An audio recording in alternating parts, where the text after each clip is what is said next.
আমার নতুন পুরনো বন্ধুদের আমার চ্যানেলে স্বাগতম, শুভেচ্ছা ও ভালোবাসা। নমস্কার বন্ধুরা, প্রিয়াঙ্কা বেঙ্গলি ব্লগে তোমাদের আরও একবার স্বাগত, শুভেচ্ছা ও ভালোবাসা। আজ চলে এলাম আরও একটা ব্লগ ভিডিও নিয়ে প্রতিদিনের মতো আমার চ্যানেলে। আর আজকে তোমাদের সাথে আরও একটা রেসিপি শেয়ার করব, পটলের তেল ঝাল। তো চলো বন্ধুরা, আজকের রেসিপিটি শুরু করি। দেখো বন্ধুরা, তেল ঝাল করার জন্য এখানে পটল নিলাম, আর দেখো টমেটো আর রয়েছে পেঁয়াজ, এগুলো সবজির মধ্যে। এছাড়া মশলাতে রয়েছে কাঁচা লঙ্কা, এছাড়া ফুটন, পেঁয়াজ, রসুন, আদা, এগুলোকে প্রথমে আমি বেটে নেব। এছাড়া আরও মশলা রয়েছে, এখানে রয়েছে গোটা জিরে আর ধনে, পানমৌরি আর রয়েছে তেজপাতা, শুকনো লঙ্কা। এবার দেখো বন্ধুরা, আমি পটলটা কুটে নিয়েছি এভাবে। আর দেখো প্রত্যেকটা পটল খুবই নরম, এই বলেছিলাম না এই পটলগুলো খুব নরম হয় বেশিরভাগই। তো দেখো বন্ধুরা, পটলগুলো খুবই নরম। আর এছাড়া মশলাগুলো তোমাদের সাথে শেয়ার করি। এই যে দেখো বেটে নিয়েছি পেঁয়াজ বাটা, আর রয়েছে আদা আর রসুন বাটা, আর দেখো এটা হচ্ছে টমেটো বাটা। এছাড়া এখানে কাঁচা লঙ্কা আর ফুটন তোমাদের সাথে শেয়ার করেছি। এবার চলো এই মশলাটাকে আমি ভেজে নিই। এখানে নিয়েছি ধনে, আর হয়েছে একটা কাঠচকালি অর্থাৎ দারুচিনি, আর রয়েছে জিরে, গোটা জিরে। এবার ভালো করে এটাকে ভেজে নেব। তো দেখো বন্ধুরা, ভাজা হয়ে গিয়েছে। আর দেখো এটাকে আমি ভালোভাবে কুড়িয়ে নিয়েছি এইভাবে করে। এবার তোমার সাথে রান্নাটা শেয়ার করি। গরম কড়াতে তেলটা দিয়ে দিয়েছি, আর এখানে আমি সরষের তেলে রান্নাটা করব।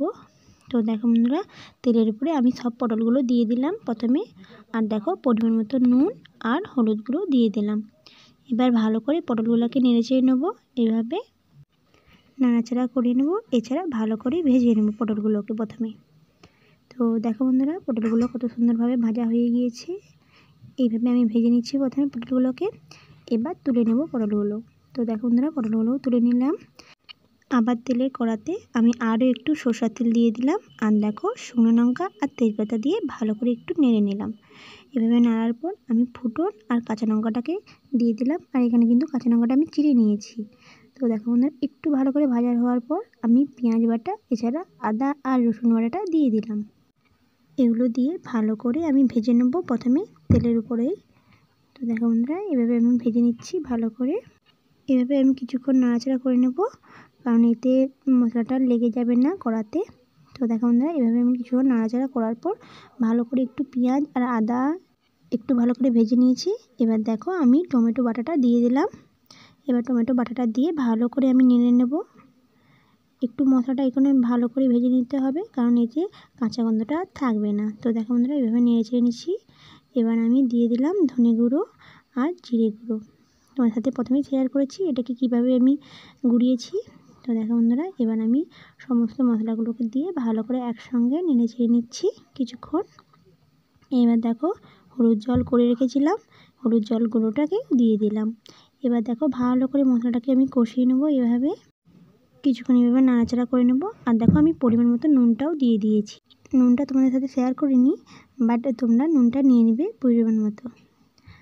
দেখো এবার আমার মশলাটা কষানো হয়ে গিয়েছে। এবার আমি ভাজা পটলগুলোকে দিয়ে দিলাম।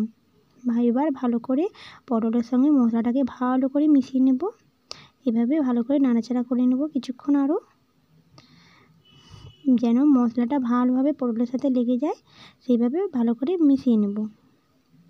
তো দেখো বন্ধুরা, এভাবে ভালো করে মিশিয়ে নিয়েছি। অলরেডি দেখো মশলাটা ভালোভাবে মিশিয়ে গিয়েছে পটলের মধ্যে। এবার আমি পরিমাণ মতো জল দিয়ে দেবো। আর এখানে আমি জলটা কিন্তু বেশি দেবো না, কারণ পটলটা অলরেডি ভাজার সময় ভালোভাবে সেদ্ধ হয়ে যায় অনেকটাই। তো এই জন্য আমি অল্প পরিমাণে জলটা দিয়েছি। এতে মশলাটা অনেকটা সেদ্ধ হয়ে যাবে, আর পটলটাও অনেকটা সেদ্ধ হয়ে যাবে। তো দেখো বন্ধুরা, ফাইনালি আমি জলটা দিয়ে দিয়েছি এই পরিমাণে। এবার আমি আরও কিছুক্ষণ চাপা দিয়ে দিলাম, আর অল্প কিছুক্ষণের জন্য চাপা দিয়ে ঢাকনাটা তুলে নিয়েছি। আর দেখো কত সুন্দরভাবে রান্নাটা আমার কমপ্লিট।